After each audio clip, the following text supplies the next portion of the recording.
어쩜 이렇게 시간이 안 가는지 정말 버스 안에서 고잉 이불 속에서 고잉은 언제나 너에게 고잉.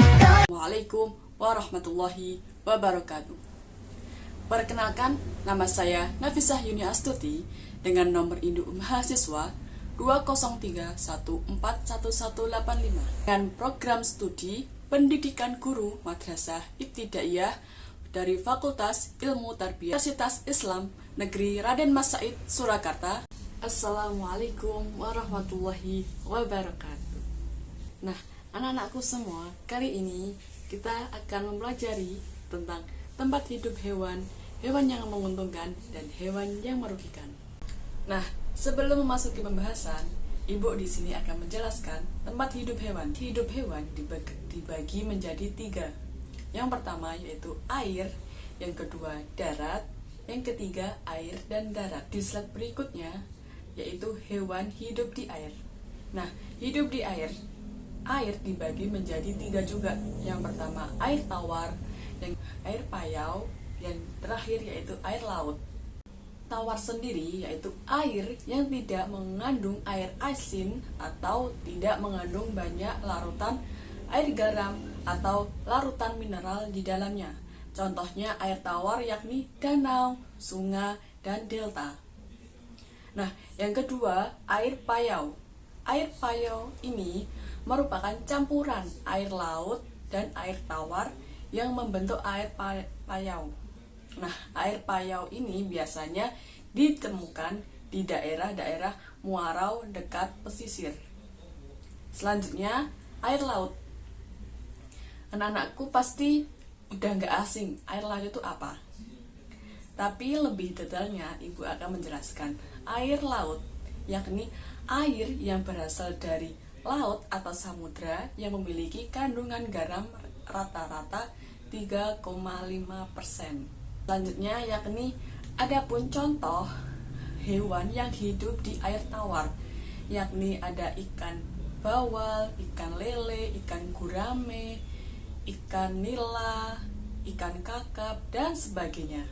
Kemudian contoh hewan yang hidup di air payau, yang bandeng ada ikan udang dan ikan nila. Kemudian hewan yang hidup di air laut, contohnya ikan hiu, ikan paus, penyu, dan laut. Nah, kemudian hewan hidup di darat. Hewan hidup di darat dibagi menjadi 3, yakni di dalam tanah, di permukaan tanah, dan di atas tanah. Untuk contoh hewan yang ada di dalam tanah, yakni seperti cacing, semut, undur-undur, jangkrik, dan seterusnya. Kemudian di permukaan tanah seperti hewan gajah, jerapah, kambing, kucing, sapi, dan sebagainya. Hewan hidup di darat di atas tanah yakni seperti contoh kera atau monyet. Nah, kemudian hewan hidup di air dan di darat seperti contoh kura-kura. Kura-kura bisa berenang dan bisa berjalan di atas pasir. Kemudian ada buaya. Buaya bisa hidup di darat dan di air. Kemudian yang terakhir contohnya katak. Katak juga bisa hidup di air dan juga di darat. Nah, kemudian Ibu akan menjelaskan mengenai hewan yang menguntungkan bagi manusia.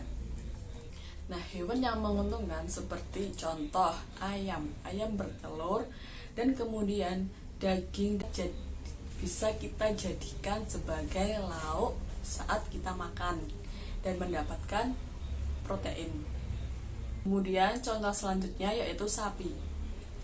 Sapi bisa menghasilkan susu, kemudian susu kita minum kurban. Kalau kita saat Idul Adha, kita menyembelih hewan sapi, kemudian daging sapi kita olah menjadi makanan yang lebih lezat. Kemudian sapi juga bisa untuk membajak sawah. Selanjutnya, hewan yang menguntungkan, kambing juga bermanfaat bagi kita seperti susu kambing kita minum untuk kesehatan tubuh kita. Kemudian daging kambing kan makanan yang bisa diolah sebagaimana layaknya. Kemudian kulit kambing. Nah, kulit kambing bisa kita manfaatkan seperti contoh kayak karpet atau hiasan dinding di rumah. Selanjutnya, hewan yang menguntungkan yakni lebah. Lebah bisa menghasilkan madu, kemudian madu diolah dan kita bisa konsumsi sebagai kekebalan tubuh kita. Selanjutnya, yakni hewan yang merugikan bagi manusia. Hewan yang merugikan yang pertama yakni lalat. Lalat hinggap di tempat yang kotor seperti sampah, kemudian hinggap di makanan, kemudian makanan yang dihinggapi lalat akan menjadi kotor dan mengandung bakteri. Jika makanan kotor termakan manusia akan menyebabkan diare. Kemudian hewan yang merugikan ada nyamuk. Bila digigit nyamuk, kulit akan menjadi gatal.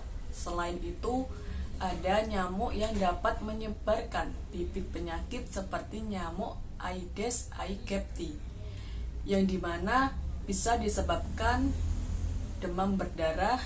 Kemudian ada nyamuk Anopheles yang menyebabkan penyakit malaria. Kemudian ada tikus. Tikus menggigit makanan yang lupa ditutup manusia serta menggigit padi yang mengakibatkan gagal panen bagi petani. Nah, selain itu juga makanan yang dikencingi oleh tikus jika termakan oleh manusia akan menyebabkan penyakit pes. Nah, itu dari materi yang disampaikan. Apabila ada salah kata, mohon dimaafkan. Saya akhiri pembelajaran pada hari ini. Wassalamualaikum warahmatullahi wabarakatuh.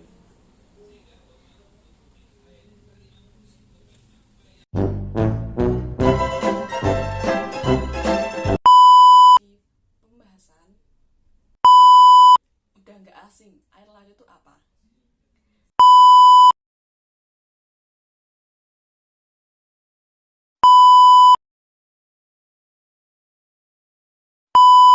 Kita mendapat